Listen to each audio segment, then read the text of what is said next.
নমস্কার বন্ধুরা, আজকে তোমাদেরকে দেখাতে চলেছি কিমা খিচুড়ি। বৃষ্টি বাদলের দিনে এই খিচুড়ি জাস্ট জমে যায়। এখানে পেঁয়াজ কুচি, টমেটো কুচি, ধনেপাতা, সব কিছু কিন্তু কুচিয়ে নেওয়া হয়েছে। আর আলুগুলো এখন ভেজে নেওয়া হচ্ছে। আর এখানে তেলের মধ্যে দেখো শুকনো লঙ্কা, তেজপাতা, লবঙ্গ পরস্পর কিন্তু এই তেলটার মধ্যে দিয়ে দেওয়া হচ্ছে। এই তেলটাতেই কিন্তু আলুগুলো ভেজে তুলে নিয়েছিলাম।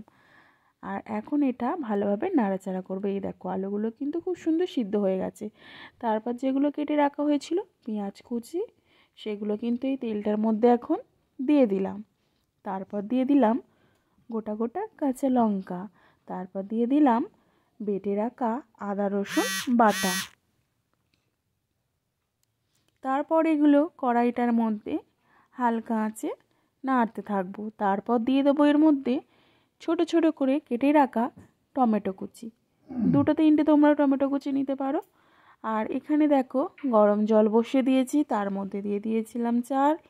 আর এখানে দেখো হলুদ গুঁড়ো, লঙ্কা গুঁড়ো, লাল লঙ্কার গুঁড়ো যেটা হয়, তো 3 রকম মশলা একসঙ্গে দিয়ে এখন ভালোভাবে এটা কষাতে থাকবো।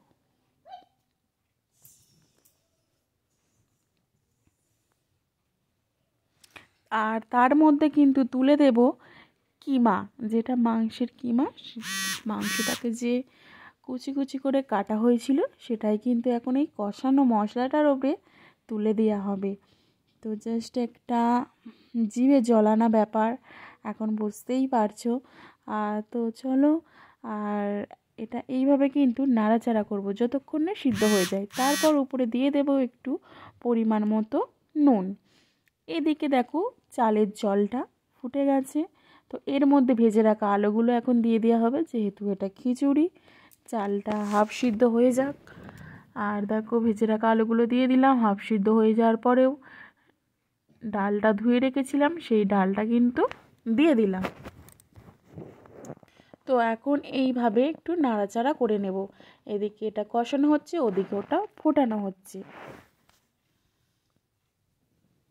তো তারপর দেখো চাল আর ডাল কিন্তু আধ ফোটা হয়ে গেছে।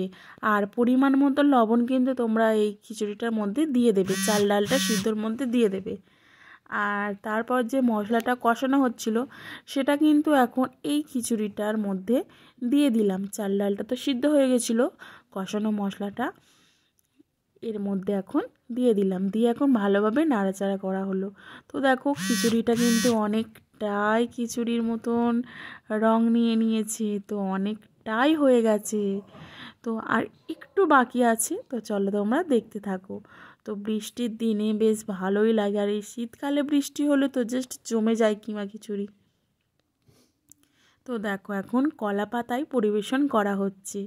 তো কেমন লাগলো এই রেসিপিটি তোমরা কিন্তু কমেন্ট করে জানাতে ভুলবে না। আর বৃষ্টি বাদলের দিনে তোমরা অবশ্যই বাড়িতে বানিয়ে ফেলো কিমা খিচুড়ি, জাস্ট লোভনীয়।